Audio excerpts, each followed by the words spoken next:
करण चार है, तो करण किसको करण किसको कहते हैं? तो करण का लक्षण किया जो असाधारण कारण है उसको करण कहते हैं, असाधारण कारण को करण कहते हैं। और असाधारण कारण, इसमें अभी कारण पद है। करण के लक्षण का घटक है कारण। करण का लक्षण का घटक कौन है? कारण।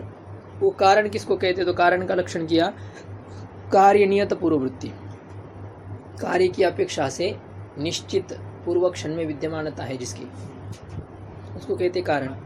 अब कारण के लक्षण के अंतर्गत कार्य शब्द का प्रयोग किया गया है। वो कार्य क्या चीज़ है? तो कार्य कार्यम प्राग भाव प्रतियोगी, जो प्राग भाव का प्रतियोगी हो, जिसकी उत्पत्ति होती हो, उसको कार्य कहते हैं। उत्पन्न होने वाला कार्य है। अब जो कारण है वो कारण में तीन प्रकार है।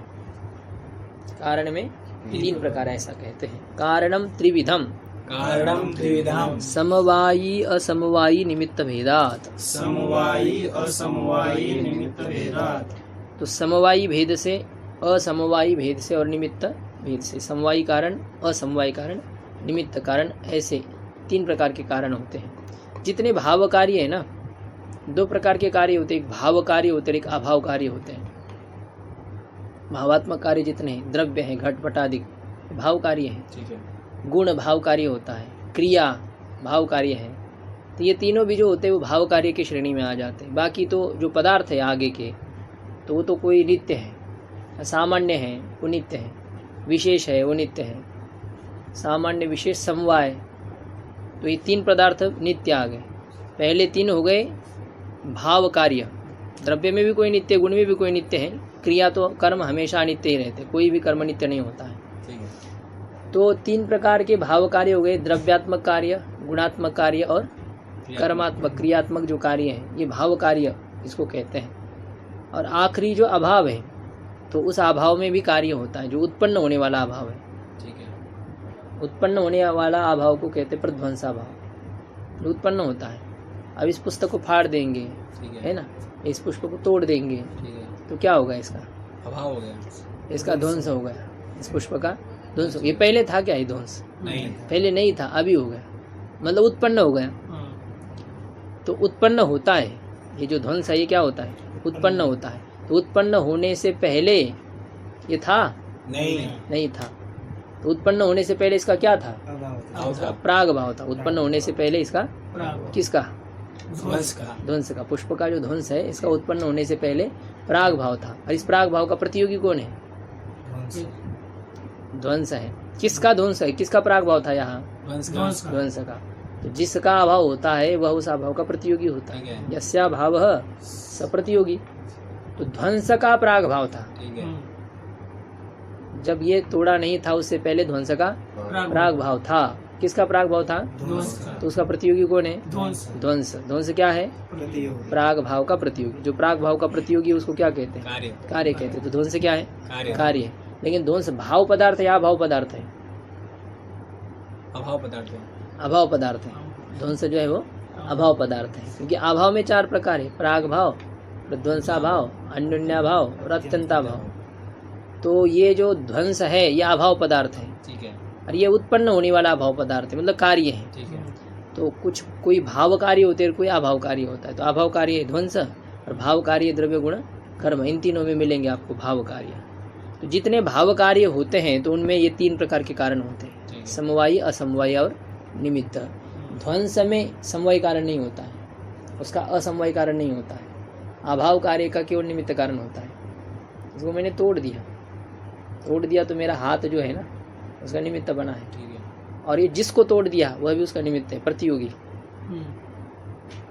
किसका ध्वंस हो गया? फूल का। पुष्प का ध्वंस हो गया। इस ध्वंस का प्रतियोगी कौन है? ध्वंस का प्रतियोगी प्राग भाव। ध्वंस का प्रतियोगी ध्वंस है। खुद का प्रतियोगी नहीं हो सकता है ना? प्राग भाव। हैं? ध्वंस का प्राग भाव। ध्वंस किसका हो गया? पुष्प का। पुष्प का हो गया। ध्वंस किसका है? पुष्प का। पुष्प का। अभाव किसका है? पुष्प के ध्वंस का। पुष्प का। ध्वंस यानी का अभाव है। पुष्प का ध्वंस ये क्या चीज है? एक अभाव है। ठीक है। किसका अभाव है? ये पुष्प का। प्रध्वंसा भाव किसका है? पुष्प का है।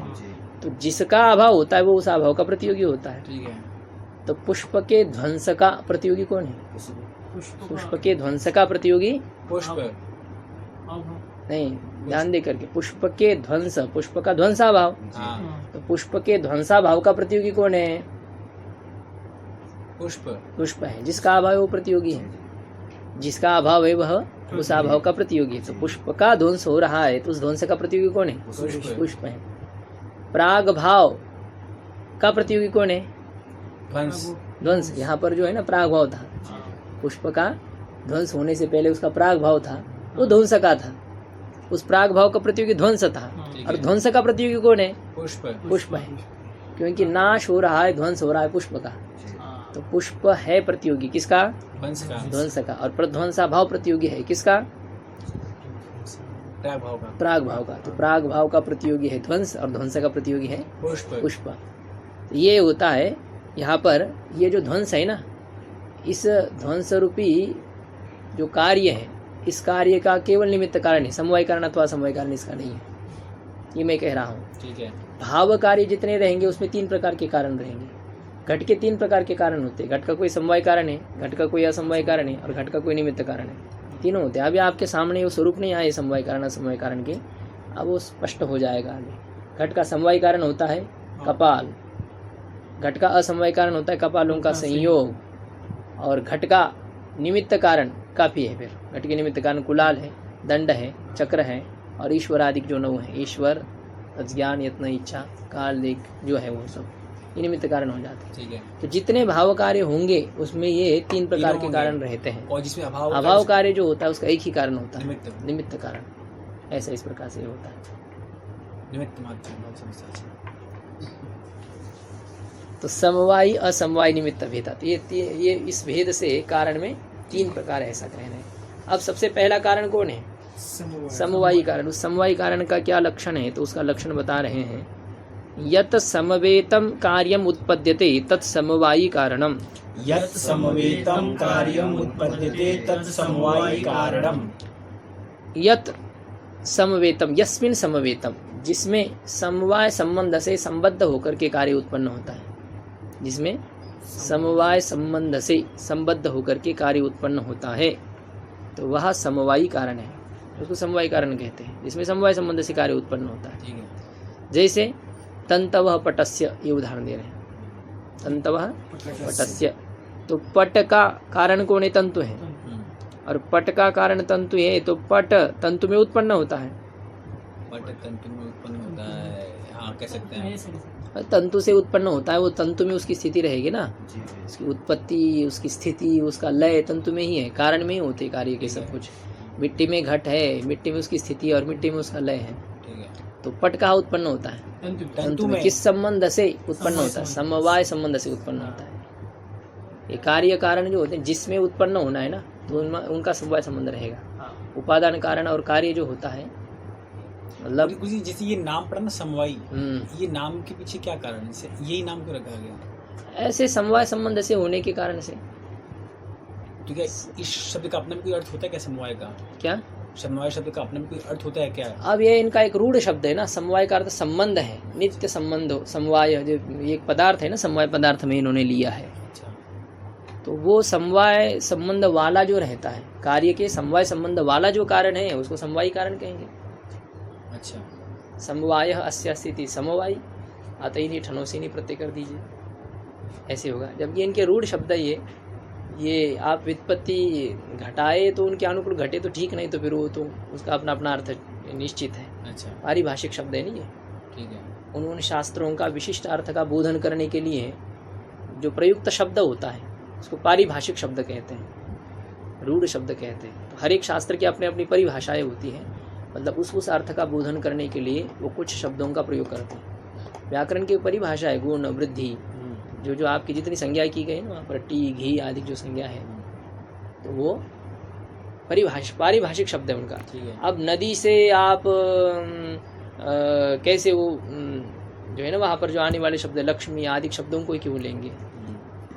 यमुना आदि की नदी संज्ञा नहीं होगी। ठीक है। गंगा, ये नदी संज्ञा नहीं इनकी। ठीक है। तो कैसे घटेगा वहाँ पर? हम जो जिसको नदी कहते वो तो है नहीं, नदी लोक में जिस प्रकार से प्रसिद्ध है, तो वैसे तो वहाँ पर नहीं घट रहा है। स्थलीय आदि जो शब्द है ना, पृथ्वी, स्थली, धरित्री, जो धरणी आदि जो शब्द है, इनकी अब नदी संज्ञा करेंगे। नदी संज्ञा का हवा तो नदी का और इसका तो कोई मतलब नहीं है, ठीक है। तो उनका अपना एक रूढ़ शब्द होता है वह। तो ऐसा इनका ये रूढ़ शब्द है समवायी कारण, जिसमें समवाय संबंध से कार्य उत्पन्न होता है। तो मतलब तंतु में पट उत्पन्न होता है, इसलिए जो तंतु है वो पट का समवायी कारण है। ये हुई मतलब मूल कारण है। ऐसे भी मतलब ये समझना है कि जिसका कार्य में प्रवेश होता है, जो कारण कार्य में प्रविष्ट रहता है, तो उसको कहते हैं समवायी कारण। ऐसे वेदांत की व्याख्या वैसे तो उपादान कारण उसको कहते हैं जिसका कार्य में प्रवेश होता है रहता है।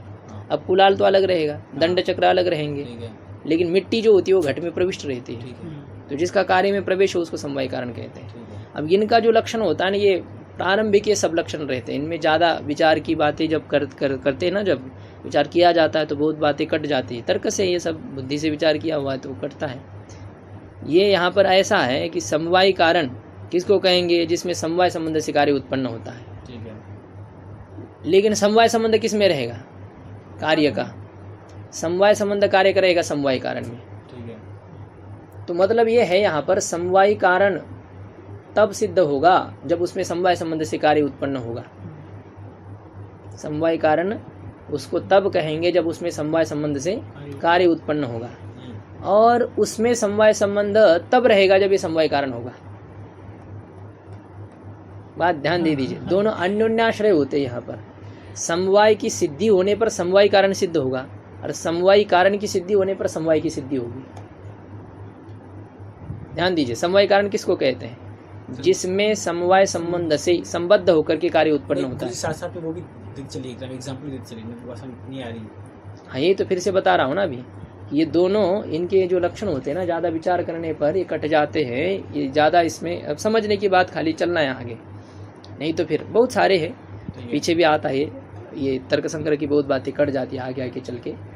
ये है ना समवाय कारण किसको कहा, तंतु, जिसमें समवाय संबंध से कार्य उत्पन्न होता है। समवाय कारण का लक्षण किया, जिसमें साथ में ये देते हैं। पहले ये तो समझ लीजिए लक्षण। समवाय कारण किसको कहेंगे, जिसमें समवाय संबंध से कार्य उत्पन्न होता है। जैसे अब देखिए ना, लक्षण बोलने पर फिर दृष्टांत बोलेंगे, दोनों एक साथ बोला जाएगा। साथ में वही मैं बोल रहा हूँ। साथ में कैसे बोला जा सकता है लक्षण और उदाहरण उसका, जैसे एक के पीछे आगे पीछे नहीं रहेंगे। आप फिर से लाइन बोलिए। हाँ, अभी समवाय कारण उसको कहते हैं कि जिसमें समवाय संबंध से कार्य उत्पन्न होता है। जैसे तंतु में समवाय संबंध से पट उत्पन्न होता है। ठीक है, बस यही है ना। लक्षण और उदाहरण एक साथ कैसे कहे जाएंगे। मैं ये बोला था साथ में। ठीक है। तो समवाय कारण उसको कहते हैं जिसमें समवाय संबंध से संबद्ध होकर के कार्य उत्पन्न होता है। जैसे तंतु में समवाय संबंध से संबद्ध होकर के पट उत्पन्न होता है। कपाल में समवाय संबंध से संबद्ध होकर के घट उत्पन्न होता है। और पट में समवाय संबंध से संबद्ध होकर के उसका रूप उत्पन्न होता है। जो रूप है ना, गुण है पट में, मुलायम कड़ापन ऐसा। पट में रूप नहीं रहता, काला गोरा जो है उसका, जो मतलब शुक्ल है, काला है, नीला है, पीला है, जो उसके रूप है पट के, ये नहीं रहते इसमें। रंग। हाँ, रंग। ठीक है। तो ये रंग इस पट का कार्य है। पट का कार्य है। हाँ, मतलब पट इसमें कारण है। हाँ, पट इसमें कारण है। ठीक है। तो तंतु का कार्य है पट, और पट का कार्य है उसके रूप। ठीक है। उसका गंध, उसका स्पर्श जो रहेंगे बहुत सारे हैं। ठीक है। तो पट भी समवाय कारण है। पट भी समवाय। तो पट किसका समवाय कारण है, रूप का। पट के जो गुण है, पट में उत्पन्न होने वाले जो गुण है, उन सभी गुणों का वह समवाय कारण है। ठीक है। क्यों समवाय कारण है, क्योंकि वे गुण पट में समवाय संबंध से संबद्ध होकर के उत्पन्न होते हैं। तो जिसमें समवाय संबंध से संबद्ध होकर के कार्य उत्पन्न होता है उसको कहते हैं समवायी कारण। ऐसा है ना, ये बात समझ में आ रही है यहाँ तक? हाँ, भी आ रही है। हाँ, तो यहाँ इसके आगे मैं ये कह रहा था कि अब समवाय कारण की सिद्ध करने के लिए हमने समवाय का आश्रय लिया है कि समवाय कारण उसको कहेंगे जिसमें समवाय संबंध से कार्य उत्पन्न होता है। ठीक है। लेकिन समवाय संबंध कार्य का किस में रहता है, कार्य का समवाय संबंध किस में रहता है, समवाय उसमें कारण में है। समवायी कारण में रहता है, अन्य कारण में नहीं। घट समवाय संबंध से केवल कपाल में रहेगा, ठीक है। पट समवाय संबंध से केवल तंतु में रहेगा, दुनिया में और किस में नहीं रहेगा। ठीक है। समवाय संबंध उसका केवल अपने कारण में होता है, वो भी समवाय कारण में और किसी कारण में नहीं। तो समवाय संबंध रहता है समवाय कारण में। ठीक है। तो समवाय संबंध तब सिद्ध होता है जब कोई समवाय कारण सिद्ध हो। जब तंतु समवाय कारण है या निर्णीत हो गया तो पट का उसमें समवाय संबंध सिद्ध होगा। ठीक है। और जब पट का समवाय संबंध सिद्ध हो जाएगा तब क्या हो जाएगा, तंतु उसका समवाय कारण ये सिद्ध होगा। समवाय कारण सिद्ध होने पर समवाय की सिद्धि हो रही है। क्यों? क्योंकि समवाय कारण में ही कार्य समवाय संबंध से रहता है। ठीक है। और किसी कारण में नहीं। तो पट तंतु रूपी जो समवाय कारण उसमें समवाय संबंध से रहता है ना। तो समवाय की सिद्धि तब होती है जब कोई समवाय कारण सिद्ध हो। ठीक है। समवाय की सिद्धि कब होती है? जब समवाय कारण सिद्ध हो। और समवाय कारण कब सिद्ध होता है? जब कोई उसमें समवाय संबंध से उत्पन्न हो। ठीक है। तो समवाय संबंध सिद्ध हो तो समवाय कारण उसको मानेंगे, और जब वो समवाय कारण होगा तो फिर उसमें समवाय संबंध से कार्य रहेगा। ठीक है। ये होता है इसमें, मतलब अन्योन्यास रहता है। हाँ। समवाय की सिद्धि होने पर समवाय कारण सिद्ध होगा, क्योंकि समवाय कारण का जो लक्षण किया उस लक्षण का घटक है समवाय। समवाय कारण के लक्षण का घटक कौन है? समवाय। जैसे ये होते हैं ना, हमारे शरीर के घटक होते हैं, पार्ट, अवयव। गुरु जी बताइए ना, जैसे सिंपल जो शब्द है, जैसे कार्य सिद्ध तब होगा जब उसका कारण सिद्ध हो जाए, और कारण सिद्ध तब होगा जब उसका कार्य सिद्ध हो जाए। क्या ऐसा नहीं हो सकते? सिंपल सी बात नहीं, इस प्रकार से नहीं। यहाँ पर एक विशिष्ट कारण है और वहाँ एक संबंध की बात हो रही है। कारणता तो उसके अन्य के सापेक्ष भी आ सकती है ना, जैसे, लेकिन समवाय कारणता उसको उसके लिए ही चाहिए। कोई भी कारण बनता है ना तो वो कारण उसके प्रति भले उसके का द्वारा है। जैसे दूसरा पुत्र उत्पन्न हो गया है तो पिता में पितृत्व आ गया उस पुत्र के कारण से। दूसरा पुत्र जब उत्पन्न हुआ तो पिता में क्या आ गया? पितृत्व। लेकिन ये दूसरा पुत्र उत्पन्न नहीं होता तो क्या उसमें पितृत्व था? पहले भी था। इसने नहीं उत्पन्न किया, पहले से था। तो कारणता तो सामान्य रूप से किसी में रह सकती है, क्योंकि कोई भी पदार्थ होता है बहुतों के प्रति कारण बनता है। दुनिया में जितने पदार्थ है बहुत कार्यों के प्रति कारण होते हैं। ठीक है। तो फिर अब ये उसमें बहुत कार्यों के प्रति कारण होने से इसके द्वारा इसके कारण से उसमें कारणता आ गई, ऐसा नहीं कह सकते ना। अच्छा। इसमें उससे पहले भी और कितने कारण कार्य उत्पन्न हो चुके हैं जिनके द्वारा उसमें कारणता पहले से सिद्ध हो चुकी है। लेकिन समवायी कारणता तभी आ जाती जब समवाय संबंध से कार्य उत्पन्न होगा, और समवाय संबंध उसी में ही होता है जो समवाय कारण हो। नहीं तो समवायी संबंध अगर सिंपल शब्दों में कहा तो किसको बोलते हैं? समवायी संबंध का मतलब क्या कोई समझेगा? हाँ, तो यही होता है ना, वहाँ पर कार्य और कारणों का जो संबंध है उसको समवाय संबंध कहेंगे। ऐसा अभी आगे इसका विचार किया जाएगा। समवाय संबंध नहीं, कार्य और कारण के बहुत सारे कार्य मतलब वही समवायी कारण और कार्य, ऐसा है। सामान्य कार्य और कारण नहीं। घट का और कुलाल का समवाय संबंध नहीं है, घट का और चक्र का समवाय संबंध नहीं है, घट का दंड का समवाय संबंध नहीं है, घट ईश्वर का समवाय संबंध नहीं है, घट और कपाल का ही समवाय संबंध है। तो समवायी कारण और कार्य का जो संबंध है उसको कहते हैं समवाय संबंध, है ना। तो समवाय संबंध किस में रहता है? कार्य का समवायी कारण में रहता है। और समवायी कारण किसको कहते हैं? जिसमें समवाय संबंध से कार्य उत्पन्न होता है। तो समवाय की जब सिद्धि हो तो उसको समवायी कारण कहेंगे, और जब वो समवायी कारण है यह सिद्ध हो गया तो फिर उसमें कार्य समवाय संबंध से उत्पन्न होगा। ठीक है, चलिए अब इसमें इतना नीचे घुसने की जरूरत नहीं। अब ये होगा अभी इसका विचार से हम आगे करते जाएंगे। पहले तो ऊपर से ही समझना। ठीक है। बालानाम सुखबोधाय क्रियते तर्क संग्रह। जी, समय का मतलब ये नहीं सकता कि जिसके बिना वो उत्पन्न हो ही नहीं सकता है क्या? इसे मिट्टी में तो घड़ा कभी हो नहीं सकता है ना। वो है इस प्रकार का लक्षण, हमें यहाँ जो पंक्ति में जिस प्रकार से किया है ना उस प्रकार से वो समझना है। जिसके बिना जो उत्पन्न नहीं हो सकता है उसको समवाय कारण कहेंगे। तो निमित्त कारण भी है, वो तो असमवाय कारण भी है। एक कारण सामान्य का लक्षण है, आपने जो किया वो तो होगा ना, कार्य नियत पूर्ववृत्ति कारण। ठीक है। कार्य की अपेक्षा से निश्चित पूर्वक क्षण में विद्यमानता है जिसकी सत्ता स्वीकार ही करनी पड़ती है, वो तो कारण सामान्य का लक्षण है। वो समवाय कारण भी हो सकता है, वो असमवाय कारण भी हो सकता है, वो निमित्त कारण भी हो सकता है। ठीक है। अभी हम कारण विशेष का विचार कर रहे हैं। ठीक है। पहले कारण का लक्षण हो गया।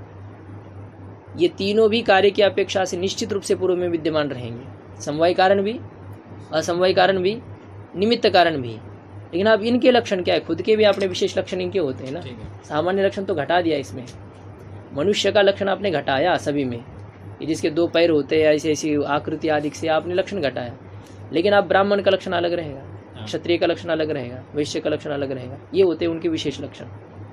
तो कारण सामान्य का लक्षण है, वो सभी कारणों में रहेगा, लेकिन समवायी कारण का लक्षण निमित्त कारण में नहीं रहेगा, निमित्त कारण का लक्षण असमवायी कारण में नहीं रहेगा, ब्राह्मण का लक्षण क्षत्रिय में नहीं रहेगा, क्षत्रिय का लक्षण वैश्य में नहीं रहेगा, वैश्य का लक्षण शूद्र में नहीं रहेगा। निमित्त कारण का कोई महत्व नहीं है। हाँ निमित्त कारण, हाँ कारण तो कपाल में का कारण है, निमित्त कारण का कोई महत्व नहीं है। हाँ। क्या कुलाल नहीं होता तो घट कैसे बने?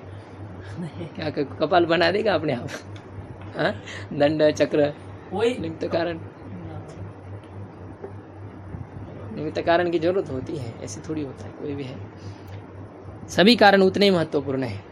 इतना है कि निमित्त कारण जो होता है वो कार्य को उत्पन्न करके फिर नष्ट भी हो जाए, उससे कार्य पर कोई असर नहीं होता है।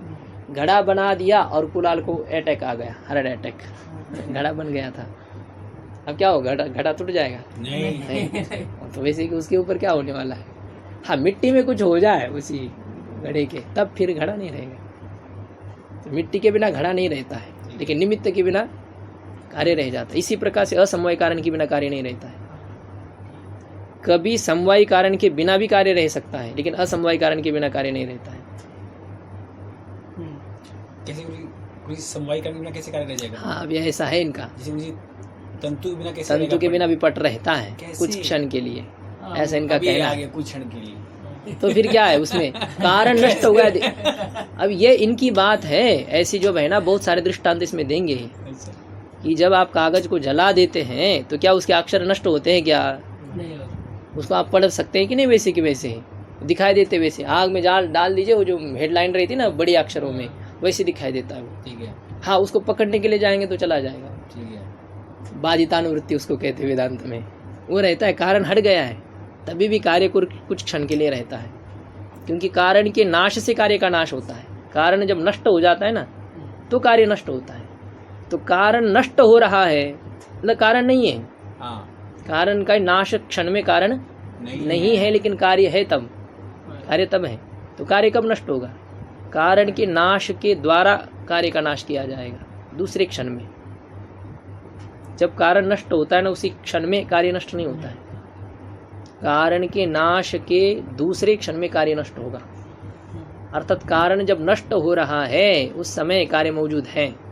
गुरुजी ये भी तो है ना कि आपने आग लगा दिया पेपर में, तो फिर भी उसके दिख रहे अक्षर, इसका मतलब है कि जो कारण है वो पूरा नष्ट नहीं हुआ अभी तक। कारण नहीं, कारण कहा तो आप उसको पकड़िए ना, कहा है कारण नष्ट कैसे नहीं हुआ? नष्ट अगर पूरा हो जाएगा तो वो कैसे नष्ट नहीं हुआ? तो आप उससे कार्य ले लीजिए ना। जब ये बोलते ना कि इसके नष्ट होने के फिर अगले क्षण में, इसका मतलब ये अभी तक नष्ट पूरा हुआ नहीं, क्योंकि जब ये नष्ट हो जाए फिर कहाँ टिकेगा? ठीक, अब नाश जब हो रहा है ना, तो नाश जिस क्षण में उसका हो रहा है ना, तो उस क्षण में उसकी सत्ता नहीं है।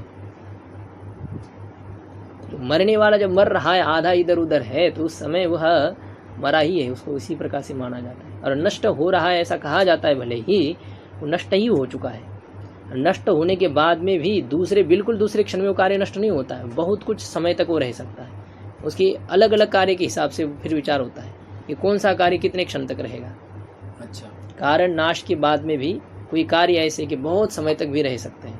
वेदांत में गुरुजी इस बात को मानते हैं? इस बात को मानते हैं? अविद्या की निवृत्ति हो जाती है आत्मस्वरूप के साक्षात्कार से। अज्ञान नष्ट हो गया, अज्ञान निवृत्त हो गया, लेकिन जगत प्रपंच फिर से वैसे के वैसे दिखाई देता है। मतलब उसका व्यवहार होता रहता है। मतलब पेड़ कट गया फिर भी उससे कुछ पत्ते हरे दिख रहे हैं। पेड़ कट गया पर फिर उसके पत्ते वो हरे दिख रहे हैं। हाँ, ऐसा है। आपने उसके मूल से उखाड़ लिया है उसको, मूल से उखड़ गया है वो। मूल से उखड़ गया है तो क्या, पत्ते तो सूखने चाहिए तुरंत उसी क्षण, लेकिन उसी क्षण नहीं सूखते हैं। उनको बहुत 2-4 दिन 10 दिन तक लग जाते हैं, वैसे के वैसे दिखाई देते हैं। फिर बाद में लगता है कि अरे ये पत्ते कैसे सूख रहे हैं, तब देखते हैं अरे मूल तो उसका उखड़ गया है। तो इस तरह से होता है। तो ये सब विचार है इनका। नाशक क्षण में वो है कि वहाँ समवाय कारण नहीं रहा, लेकिन कार्य है। हाँ, समवाय कारण न रहने पर भी वहाँ असमवाय कारण है। देखिए, जब वो कागज जला हुआ है ना, वहाँ समवाय कारण है अभी। कैसे? मतलब वो मिला हुआ है ना इससे, उसके अवयव जो है ना उनका संयोग है। ये जब अलग अलग हो जाएंगे ना तो आप अक्षर नहीं पढ़ पाएंगे। जला हुआ भी जो कागज है वो ऐसा क्या ऐसा है कि नहीं उसका, इसका मतलब वो संयोग बना है, अवयव नष्ट हो चुके हैं लेकिन वो मिला हुआ है। वो जहाँ तक रहेगा तब तक वो रहेगा। इसको कहते हैं अवयवों का संयोग।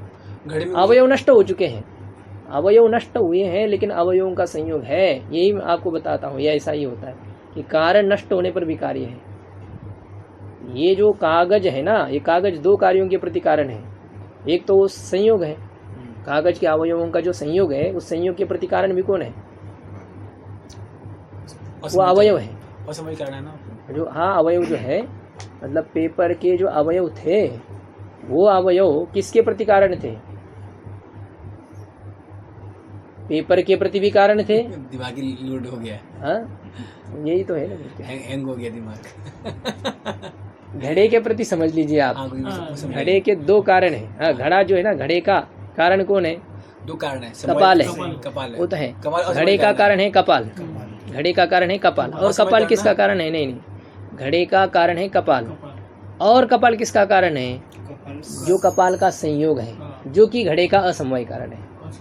कपाल का संयोग जो घड़े का असमवायी कारण है, उसका भी कारण कपाल है। तो कपाल दोनों का कारण है, कपाल के संयोग का भी कारण है और घट का भी कारण है ना। यह है कपाल आपका, ये कपाल का संयोग है और ये घट है। तो कपाल संयोग और घट, इन दोनों का कारण कपाल है ना। और कपाल का संयोग जो है ना, वो भी घड़े का कारण है। ठीक है। तो घड़ा दोनों का कार्य है, कपाल के संयोग का भी कार्य है, कपाल का भी कार्य है। और कपाल के दो कार्य हैं, कपाल का संयोग भी कपाल का कार्य है और का घट भी कपाल का कार्य है ना। दो होते हैं यहाँ पर, कपाल दोनों का भी कारण होता है। इसलिए कपाल जब नष्ट हो जाता है ना, तो कपाल का नाश होने पर भी कुछ क्षण तक संयोग रहेगा, चाहे वो एक क्षण तक रहे, क्योंकि उसके नाश से उसका नाश होना है। अवयव के नाश से, कारण के नाश से कार्य का नाश होगा। तो कुछ समय ये संयोग रहेगा, और जब कुछ क्षण संयोग रहेगा तो संयोग का भी कार्य तो घट है। तो घट कितने क्षण तक रहेगा? कम से कम 2 क्षण तक रहेगा, क्योंकि कपाल नष्ट होने पर कपाल संयोग नष्ट होगा, कपाल संयोग नष्ट होने पर घड़ा नष्ट हो जाएगा। उसका नंबर बहुत बाद में आने वाला है। ठीक है। फांसी पर चढ़ाना है ना। तो एक को जब चढ़ा दिया तो दोनों मरे हैं क्या? अभी तक तीनों को चढ़ाना था नहीं। तीसरा कब मरेगा? जब पहला मरेगा, दूसरा मरेगा, फिर तीसरे को चढ़ाएंगे। हाँ, एक साथ चढ़ाए तो बात अलग होती है। 3 फंदे लटके हुए हैं, तो वहाँ पर जब है तब अलग होता है। नहीं तो ये है, एक ही बंदूक है, तीनों को मारना है। तो पहले उड़ाएंगे तब तक दोनों जीवित हैं, फिर दूसरे को तब तीसरा है। तो ऐसे तीसरे क्षण में वो चला जाएगा। तीसरा वाला जो होता है, उसके पहले वाले की अपेक्षा से तीसरे क्षण में वो नष्ट हो चुका हो जाएगा। ऐसे ये तीसरे क्षण में कार्य नष्ट हो जाएगा। तो ये सब विचार आने वाला है कि असमवायी कारण के नाश से ही कार्य का नाश होता है। वैसे यदि उचित रूप से देखा जाए तो संयोग नष्ट हो गया तो कार्य नष्ट हो गया, कपाल नष्ट होने मात्र से कार्य का नाश नहीं होता। तो ये 3 प्रकार के पहले कारण का हम विचार करने जा रहे हैं, समवायी कारण, जिसमें समवाय संबंध से संबद्ध होकर के कार्य उत्पन्न होता है। जो कार्य होते हैं ना, वो अपने कारण से संबद्ध होकर के उत्पन्न होते हैं। कार्य और कारण का एक संबंध रहता है कि नहीं? होता है। कार्य और कारण का संबंध होता है, या तो समवाय होगा या तो संयोग होगा। वो कागज जो जल रहा है स्वामी जी, जिसको आप बोल रहे कि उसमें जो लिखा हुआ है वो दिख रहा है, तो उसको संयोग संबंध कहेंगे या क्या कहेंगे? उसके बारे में क्या कहने वाले थे आप? नहीं, संयोग नहीं, वहाँ पर वो जो क्या है, वो नष्ट तो हो गया वो, हाँ, फिर उसमें दिख रहा है, जो लिपि दिख रही है, उसको क्या कहेंगे? नहीं, वो जो था ना, उस जो अक्षर थे, उस अक्षरों का उस कागज में समवाय संबंध था, समवाय संबंध था। तो उसका अवयव कारण तो नष्ट हो गया। जी जी, अवयव जो कागज जो था जी जी वो तो नष्ट हो चुका है। जी जी। कागज का नाश होने पर भी कुछ क्षण के लिए वो कार्य बना रहेगा, वैसे कि वैसे दिखता रहेगा आपको। जी जी। तो उसको क्या कारण उसको क्या कहेंगे? उसको वेदांत में कहते बाधितानुवृत्ति, कि वो नष्ट हो चुका है, बाधित हो चुका है, लेकिन तभी भी वो एक उसकी आवृत्ति रहेगी, थोड़े क्षण तक वो दिखता रहेगा। दंड के चक्र का उदाहरण देते हैं। दंड से वो चक्का घुमाता है, घुमा करके डंडा रख देता है, डंडा रखने पर भी वो चक्र घूमता रहेगा। कब तक घूमेगा वो? जब तक उसमें वेग है। जब तक उसमें वेग है। तो इसी प्रकार से वो होता है, प्रारब्ध रूपी वेग जब तक रहता है ना, तब तक ये सब जगत दिखाई देता है। तो वैसे उसका एक अपना अपना एक क्या सीमा रहती है, वो कितने समय तक रहने वाला है। बहुत कमजोर कागज और हवा चल रही हो, जो कुछ हो, तो फिर वो तुरंत चला जाता है। तो इधर उधर मुड़ते हुए आता है ना वो, जैसे जैसे उधर से जैसे ये नहीं होता है, बहुत बार देखते हैं कि कभी छाव आ जाती है या गर्मी आ जाती है, धूप आ जाती है ना, ऐसे दिखाई देता है, उधर से आ रही हो ऐसे ऐसे। यहाँ नहीं, अभी वहाँ से आ रही है, ऐसा लगता है, ऐसे लगता है धीरे धीरे आ रही है। तो कागज भी ऐसा हो जाता है, कभी उधर के अक्षर इधर के अक्षर तो हम पढ़ पा रहे हैं, लेकिन उधर से मिटते मिटते आ रहे हैं अभी, फिर कुछ क्षण के लिए भी नहीं दिखाई देंगे। मतलब बहुत कम क्षण तक दिखाई देते कोई अक्षर, और कोई अक्षर फिर ज़्यादा शांत हो और कागज़ थोड़ा सा तगड़ा हो और वो अक्षर बहुत गाढ़े हो, घट्टा हो, तो फिर बहुत समय तक भी दिख सकते हैं। इस तरह से होते हैं। उसको न्याय में क्या कहेंगे?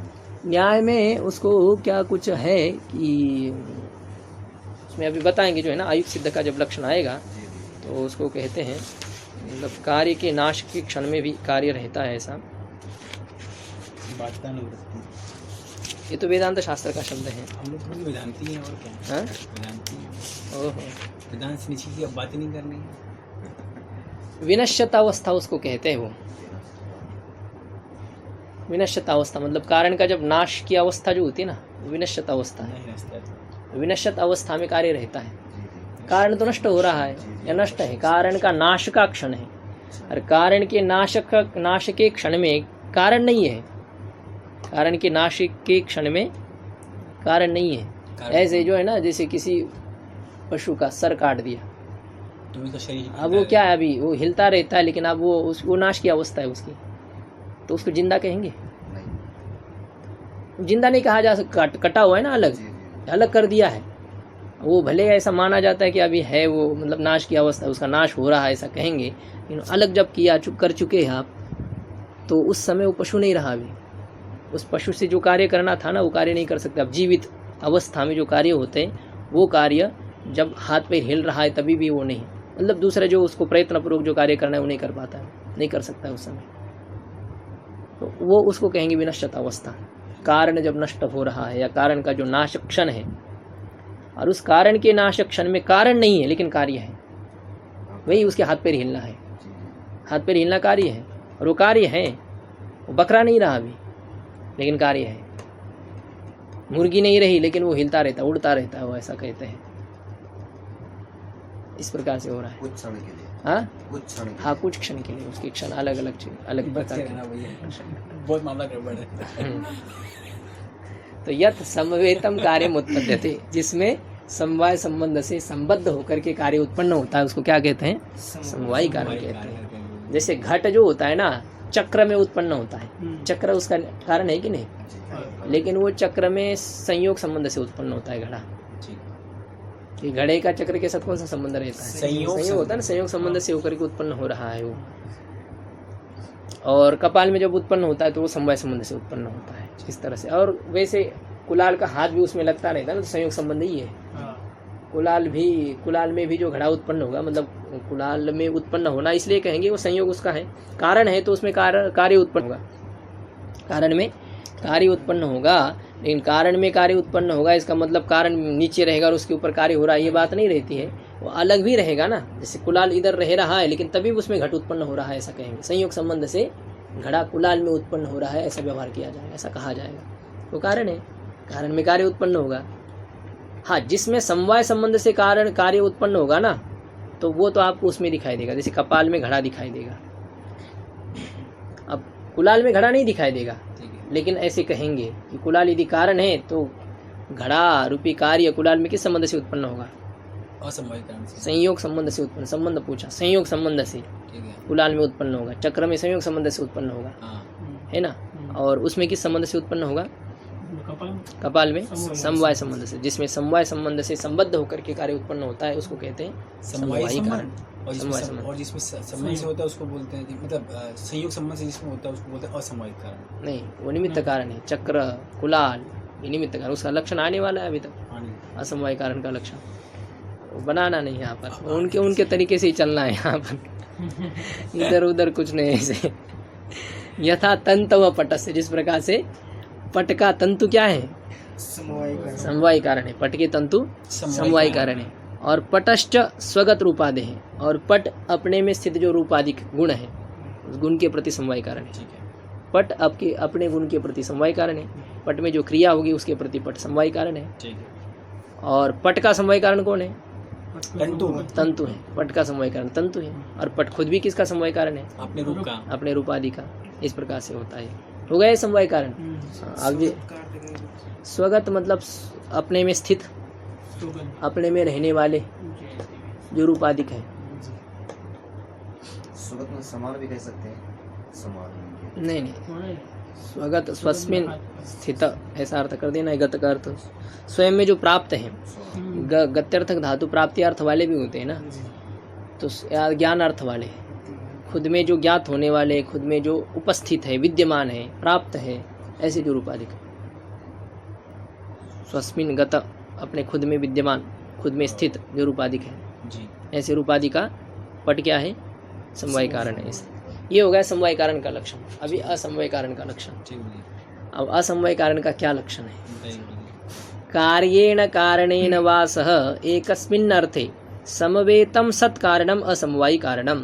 कार्येण कारणेन वा सहैकस्मिन् अर्थे समवेतं सत् कारणम् असमवायि कारणम्। तो इसमें दो लक्षण है। अभी वा जो आया ना, तो कारणेन को पहले हटा दीजिए। ठीक है, कारणेन इस ये जो पद आया ना, इसको अलग कर दीजिए। ठीक है। तो लक्षण क्या रहेगा? कार्येण सह एकस्मिन् अर्थे समवेतं सत्कारणम् असमवाय कारणम्। एक लक्षण हो गया असमवाय कारण का। दूसरा लक्षण कारणेन को ले लीजिए, कार्येन को हटा दीजिए। ठीक है, तो कारणेन सह एकस्मिन् अर्थे समवेतं सत्कारणम् असमवाय कारण। थोड़ा पाठ भेद होगा उसमें, ठीक है, वही है। कोई नहीं, चलेगा दोनों भी।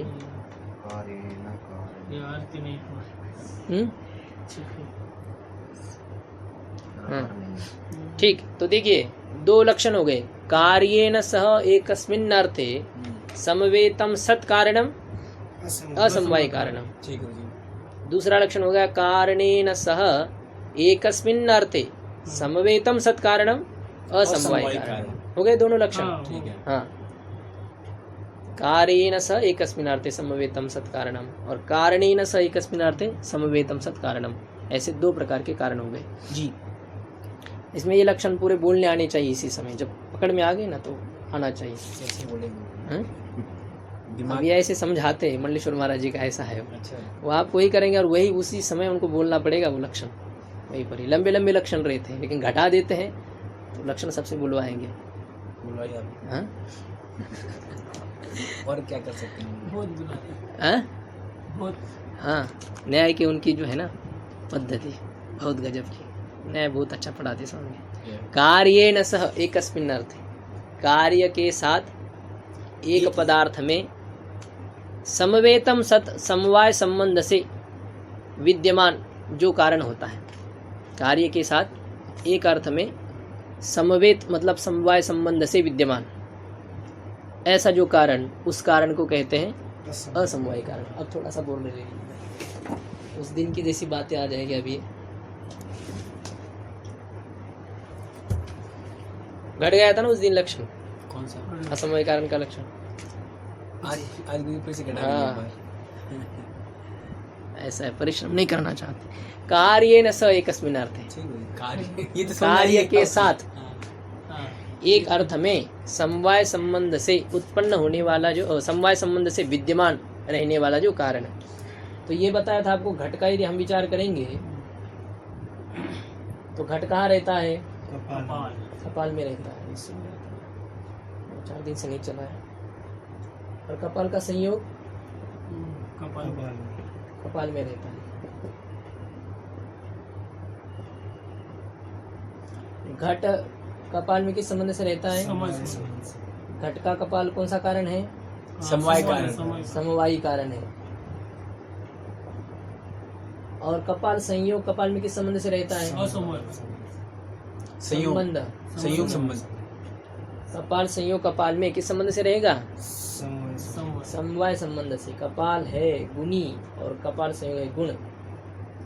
गुण और गुणी का समवाय संबंध होता है।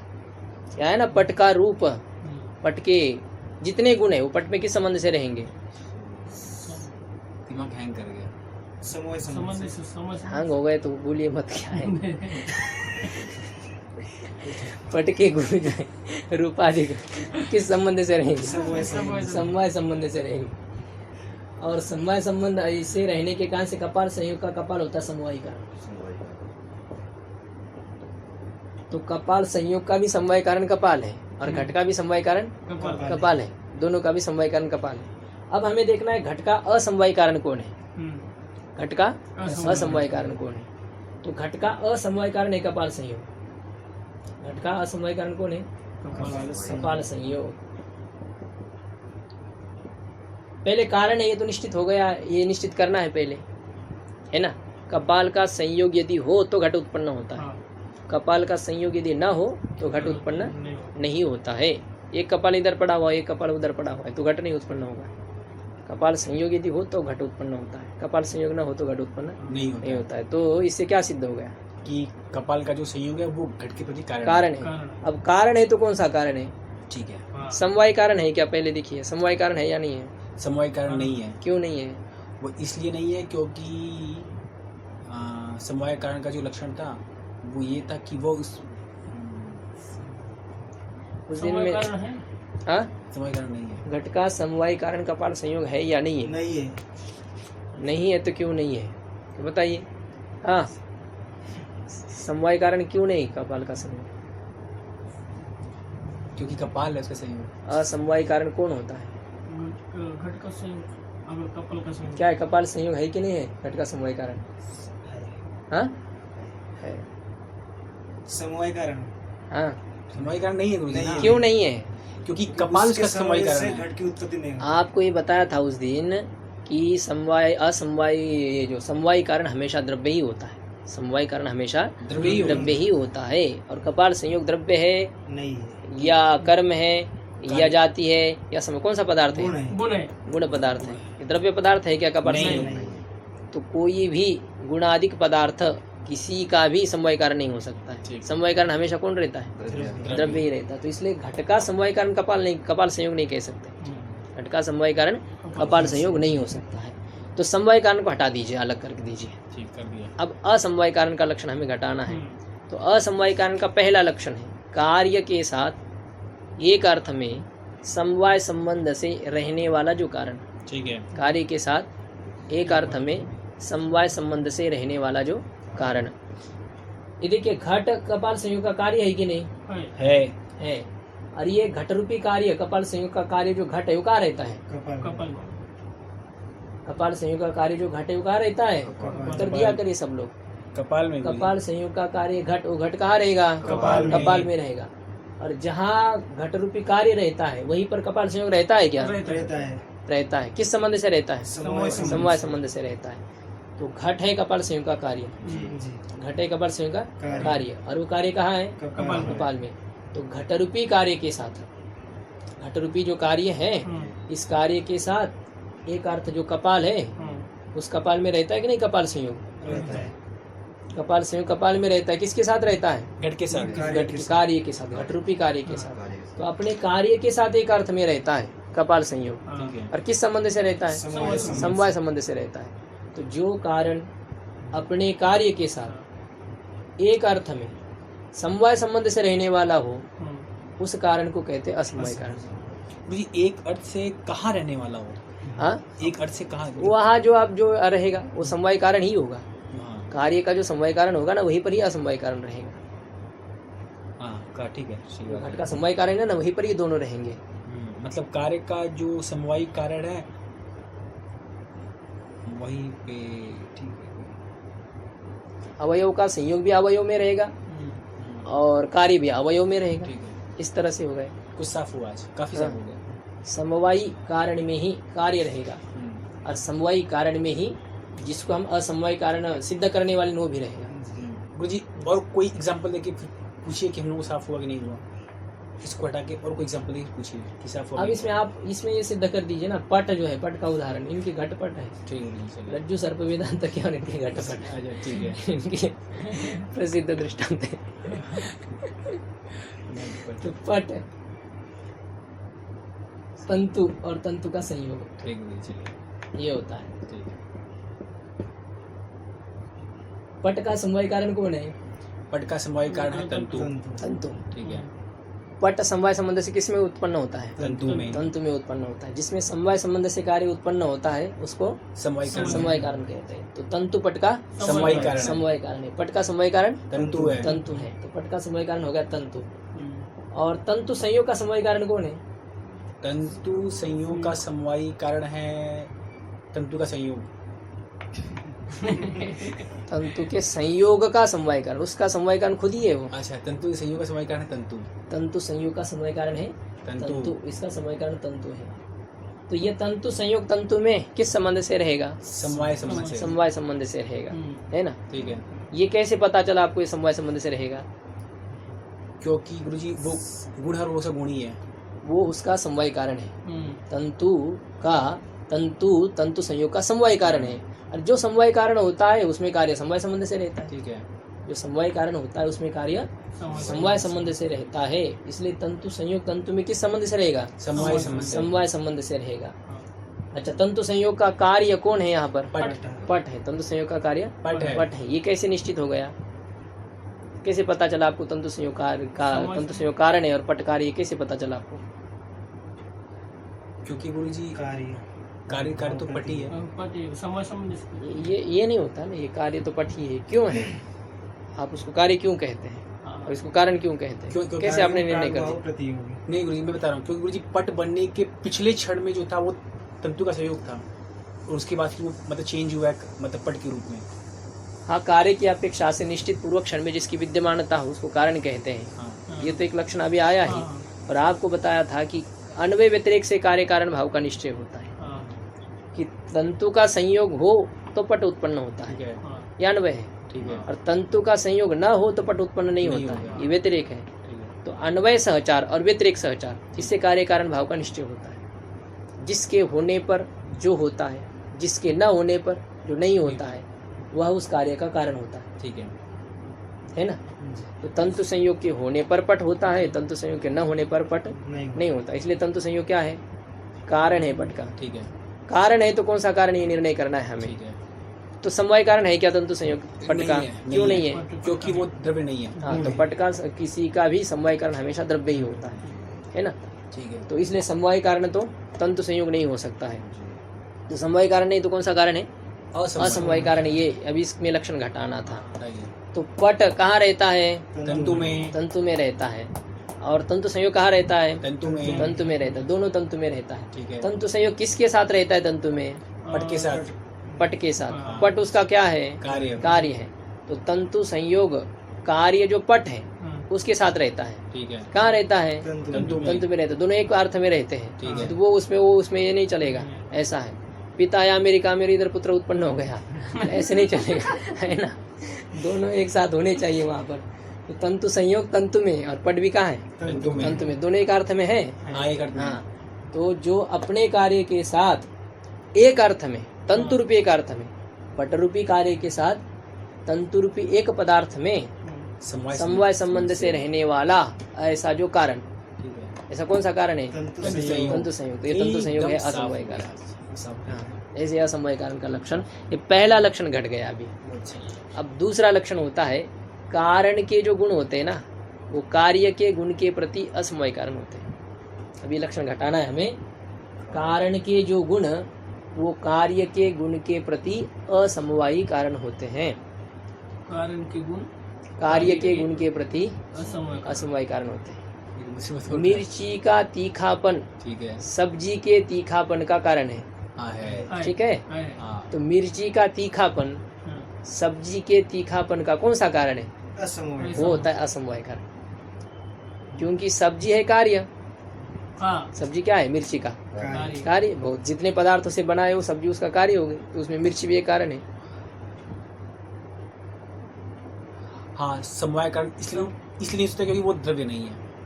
अभी देखिए उसमें असमवाय कारण का ये लक्षण नहीं घटेगा उसमें। हाँ, उसमें नहीं। कार्य के साथ ये नहीं घटा पाएंगे आप उसको, ये इस लक्षण को। देखिए यहाँ पर ही दृष्टांत जो दिया है उसका विचार करते हैं। यह है तंतु, और तंतु में क्या रहता है? तंतु का संयोग रूप। नहीं, अभी वो संयोग को छोड़ दीजिए। अच्छा, ठीक, छोड़ दीजिए। और ये है यहाँ पर पट, और पट में क्या रहता है? पट का रूप। देखिए तंतु यदि क्या हो, कृष्ण रंग के हो, काले रंग के हो, ठीक है, तो पट कैसा उत्पन्न होता है? काला उत्पन्न होता है। लेकिन ये नहीं समझना कि पट में जो कालापन दिखाई देता है ना वो तंतु का ही है। वो पट में जो कालापन है वो तंतु का नहीं, तंतु के रूप वो पट में उत्पन्न हो चुका है, उसका अपना है, वो निजी है।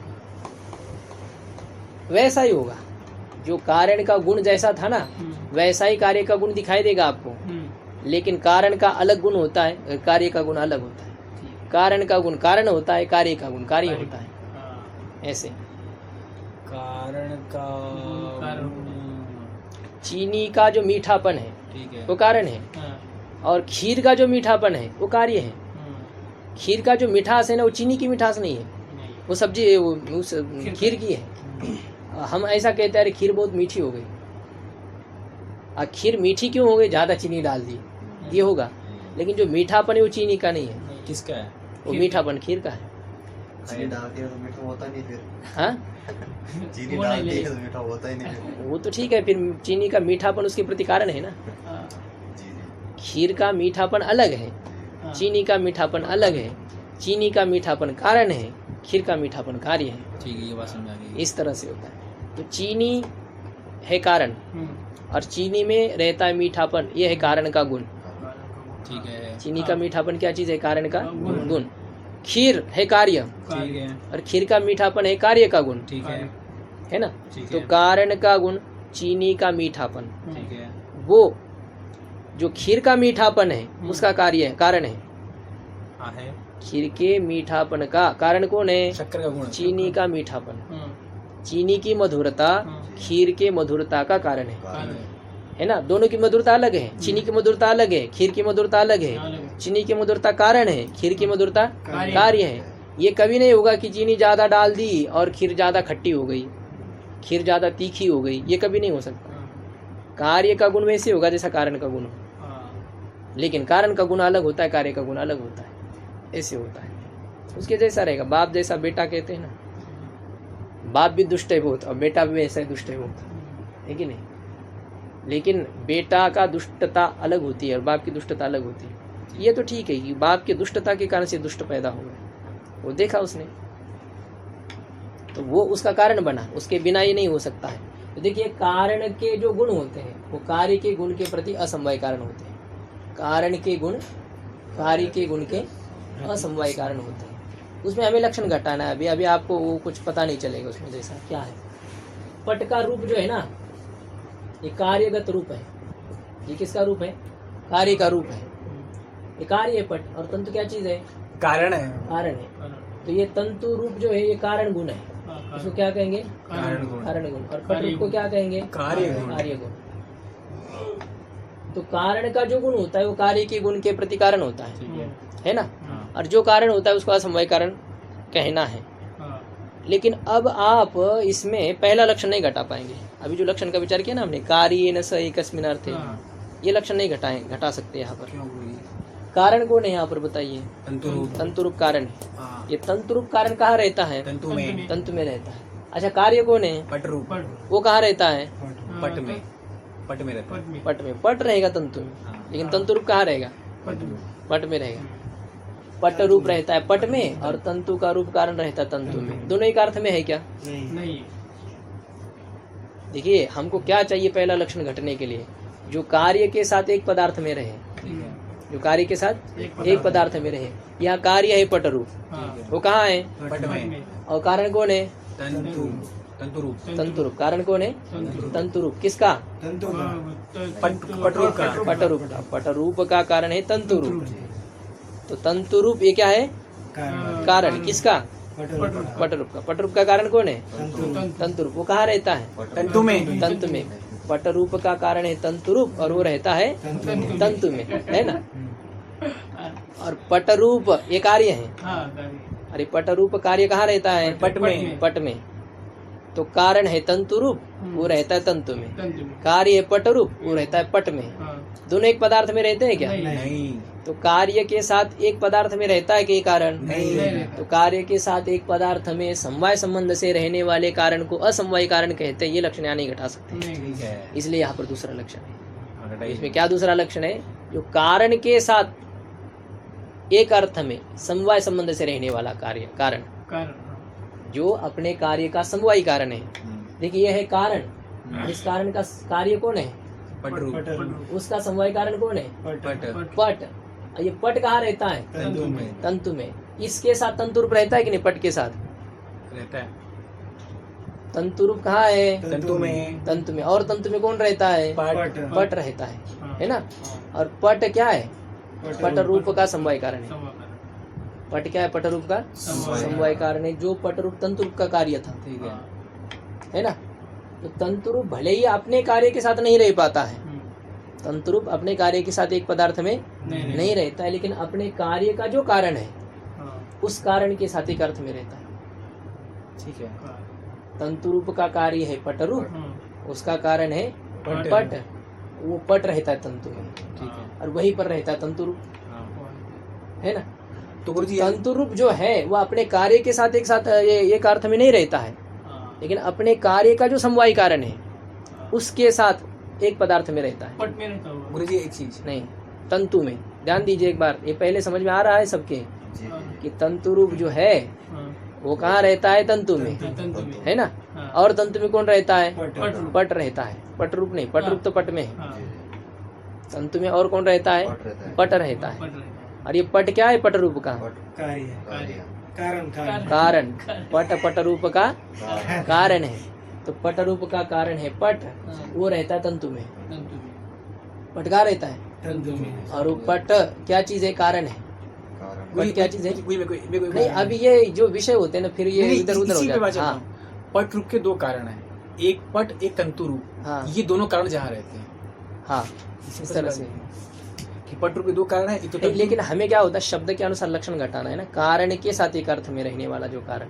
हाँ ठीक ये है। तो आपने भावार्थ आप निकाल रहे हो तो वो भी सब कारण है, ये भी सब कारण है, दोनों जहाँ रहते हैं। ये तो फिर यहाँ पर भी आ जाएगा वैसे। नहीं होगा इसमें हाँ, कहाँ यहाँ आ तो रहा है? नहीं घटेगा, क्योंकि यहाँ पर समवाय कारण हाँ और कार्य। असमवाय कारण ये दोनों एक साथ नहीं रहते हैं। हाँ यहाँ पर ये रहे होगा कि पट रूप का जो समवाय कारण है वो भी तंतु में। हाँ वो तो यहाँ हो नहीं रहा है, पट रूप का समवाय कारण तंतु में रहता है, और तंतु रूप भी कहाँ रहता है? तंतु में रहता तंतु में है, रहता तब तो हो जाएगा वो। यहाँ शब्द के अनुसार समझना होता है, वो सभी के ये आना चाहिए ना पकड़ में। ठीक है कारण के साथ जो एक अर्थ में समवाय संबंध से रहता हो, ठीक है। कारण के साथ एक अर्थ में हाँ जो समवाय संबंध से रहने वाला कारण है उसको कहते हैं असमवाय कारण। और कारण के साथ तो किसके कारण के साथ? अपने कार्य का जो समवाय कारण है, अपने कार्य के रूप अपने कार्य का जो समवाय कारण है उस कारण के साथ। नहीं तो हर एक पदार्थ किसी न किसी चीज का कारण होता है। ठीक है। दुनिया का ऐसा कोई पदार्थ नहीं जो किसी का कारण न हो, हम्म, किसी न किसी का वो कारण है। तो अपना जो कार्य है उस कार्य का जो समवाय कारण, तंतु रूप का कार्य है पट रूप, में और उसका समवाय कारण है पट रूप का समवाय कारण पट पट। तो अपने कार्य का जो समवाय कारण उसके साथ तंतु में जो समवाय संबंध से रहता है उसके साथ एक अर्थ जो तंतु है, उस एक पदार्थ तंतु में समवाय संबंध से रहने वाला कौन सा कारण है? तंतु रूप। तंतु रूप है, तो वो तंतु रूप हो जाएगा पट रूप के प्रति असमवाय कारण। ठीक है साहब। तो जो कारण के साथ एक पदार्थ में समवाय संबंध से रहने वाला कारण उसको कहते हैं असमवाय कारण। कारण का मतलब है अपने कार्य का समवाय कारण। तो अपने कार्य के समवाय कारण के साथ एक पदार्थ तंतु में जो समवाय संबंध से रहता है तो उस कारण को कहते हैं असमवाय कारण। तो पटरूप का असमवाय कारण कौन है? तंतु रूप तंतु रूप। तंतु रूप किसका समवाय कारण है? पट रूप का पटरूप का। और पटरूप का समवाय पट पट रूप का समवाय कारण है हाँ, पट। तंतु रूप का समवाय कारण कौन है? तंतु तंतु। तंतु रूप किसका असमवाय कारण है? तंतु रूप हम्म, पट रूप का पट रूप का। तंतु रूप पट रूप का असमवाय कारण है ना। और पट रूप का असमवाय कारण कौन है? पट रूप का असमवाय कारण तंतु रूप। पट रूप का असमवाय कारण है तंतु रूप। तो इस प्रकार के लक्षण यहाँ घटाना है। कारण के साथ एक पदार्थ में समवाय संबंध से विद्यमान जो कारण उसको कहते हैं असमवाय कारण। ऐसे दो प्रकार के कारण हो गए। असमवाय कारण के दो लक्षण हो गए, कार्य के साथ एक अर्थ में समवाय संबंध से रहने वाला कारण, और अपने कार्य के समवाय कारण के साथ एक अर्थ में समवाय संबंध से रहने वाला कारण। ऐसे ये दूसरा लक्षण। तो इसमें दिए क्रम से लक्षण भी आपको दिए, जैसे तंतु संयोग पटस्य। पट का असमवाय कारण कौन है? पट का असमवाय कारण तंतु तंतु तंतु पट का असमवाय कारण असमवाय कारण तंतु संयोग। पट का असमवाय कारण है तंतु संयोग, और पट का समवाय कारण पटल पट पट पट का समवाय कारण पट तंतु तंतु पट का समवाय कारण हाँ किस तंतु कपड़ा कपड़ा तो पट का समवाय कारण है तंतु और पट का असमवाय कारण है तंतु संयोग तंतु संयोग। और उसमें कौन सा लक्षण घटाएंगे आप? पट का असमवाय कारण तंतु संयोग है, उसमें पहला लक्षण घटाएंगे या दूसरा लक्षण? पहला वाला। पहला वाला लक्षण। उसमें तो कार्य के साथ एक अर्थ में समवाय संबंध से रहने वाला कार्य, हाँ। ऐसा है। अब द्रव्य का जब असमवाय कारण की चर्चा करेंगे ना, द्रव्य के असमवाय कारण की, तो पहला वाला लक्षण घटाएंगे। अब जो गुण के असमवाय कारण का विचार करेंगे तो दूसरा वाला लक्षण। मतलब एक सामान्य लक्षण आपको बताया। वैसे तो आपने गुरुत्व को जो कारण बताया ना, इसमें किसके प्रति? आद्य पतन के प्रति, आद्य स्यंदन के प्रति जो असमवाय कारण द्रवत्व को कहा, वहां तो पहला ही लक्षण घटाया है। लेकिन एक यहाँ पर सामान्य समझने के लिए समझ लीजिए कि द्रव्य का जब आप असमवाय कारण का विचार करेंगे तो पहला लक्षण घटाएंगे, ठीक है। द्रव्य के असमवाय कारण का विचार करेंगे तो पहला लक्षण घटाएंगे, और गुण के असमवाय कारण का विचार करेंगे तो दूसरा लक्षण घटाएंगे। इस तरह से करना, दूसरा वाला लक्षण घटाना है। दो लक्षण एक में कभी नहीं घट सकते। दो लक्षण एक में नहीं एक में नहीं घटेंगे। नहीं, वो तो नहीं आ सकते। ये दूसरा क्या है, अलग अलग? हाँ ये दूसरा है। हाँ, अब ये दूसरा है। हाँ, क्योंकि ये बात कर रहा है गुरुजी, गुणों की बात कर रहे हैं। अब ये गुणों के प्रति, कारण के गुण, कार्य के गुण के असमवाय कारण होते हैं। इस प्रकार ओम पूर्णमदः पूर्णमिदं पूर्णात् पूर्णमुदच्यते पूर्णस्य पूर्णमादाय पूर्णमेवावशिष्यते। ओम शांति।